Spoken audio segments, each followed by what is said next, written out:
हमारे YouTube channel अद्भुत भक्ति ज्ञान पर आप सभी श्रोताओं एवं भक्तों का हार्दिक स्वागत है।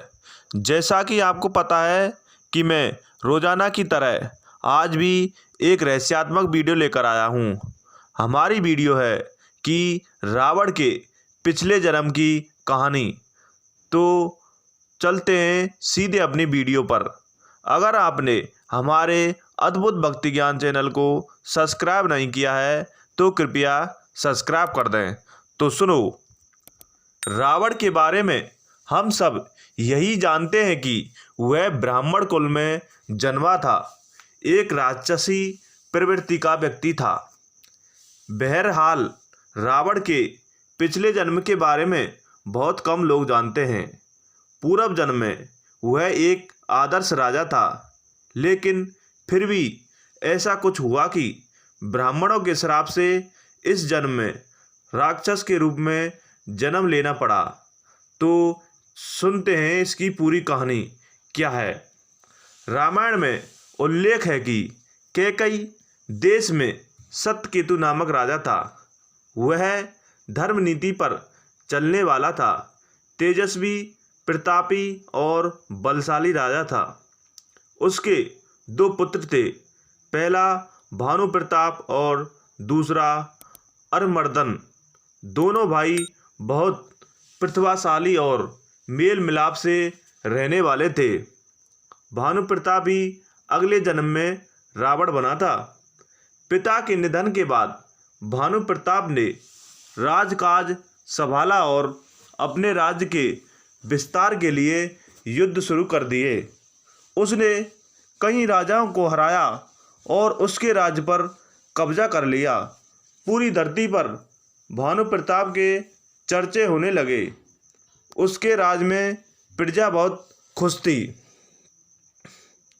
एक दिन भानु प्रताप विंध्याचल के घने जंगलों में शिकार पर निकला। उसे वहाँ सूअर दिखाई दिया। वह सूअर का पीछा करते करते जंगल के बहुत अंदर तक चला गया और भटक गया। उस समय राजा अकेला था और भूख प्यास से व्याकुल होने लगा। काफी भटकने के बाद वह एक कुटिया के पास पहुंचा, जहां उसे एक मुनि दिखाई दिए। वास्तव में वह मुनि और कोई नहीं, भानु प्रताप का हराया एक राजा था। वह राजा भानु प्रताप को पहचान गया, लेकिन भानु प्रताप उसे पहचान नहीं पाया। भानु प्रताप ने मुनि से बात की और उस रात के लिए शरण मांगी। बातों बातों में भानु प्रताप उस मुनि से बहुत प्रभावित हुए। उसने मुनि से विश्व विजयी होने का उपाय पूछा। मुनि के पास यही मौका था भानु प्रताप को अपने जाल में फंसाने का और युद्ध में मिली हार का बदला लेने का। मुनि ने राजा से कहा कि वह 1000 ब्राह्मणों को भोजन कराएगा तो वह विश्व विजयी बन जाएगा। साथ ही मुनि ने कहा कि मैं रसोई बनाऊंगा और तुम परोसोगे तो दुनिया में कोई तुम्हें नहीं हरा पाएगा। इतनी बात होने के बाद दोनों सो गए। अगले दिन भानु प्रताप चला गया। तय कार्य के मुताबिक मुनि को भानु प्रताप के यहाँ भोजन बनाने जाना था, लेकिन उसने खुद जाने के बजाय अपना रूप धारण करके कालकेतु राक्षस को भेज दिया।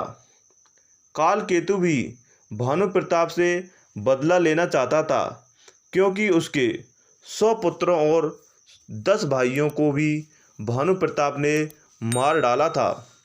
कालकेतु ने भानु प्रताप के वहाँ जाकर भोजन बनाया, लेकिन उसमें मांस मिला दिया। जब ब्राह्मणों को भोजन परोसा जा रहा था तो आकाशवाणी हुई। ब्राह्मणों से कहा गया कि यह भोजन खाने पर उनका धर्म भ्रष्ट हो जाएगा। ब्राह्मणों ने भानु प्रताप को श्राप दिया कि अगले जन्म में तू परिवार समेत राक्षस बनेगा।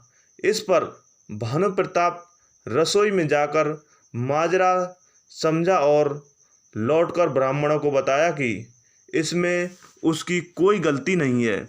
लेकिन ब्राह्मणों तो श्राप दे चुके थे।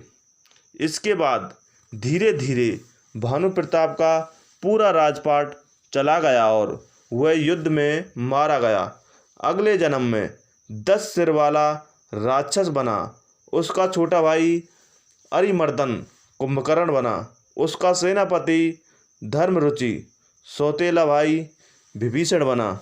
अगर आपको हमारी यह वीडियो पसंद आई तो कृपया लाइक शेयर कमेंट करें और अगर हमारे चैनल अद्भुत भक्ति ज्ञान को सब्सक्राइब नहीं किया है तो कृपया सब्सक्राइब कर दें।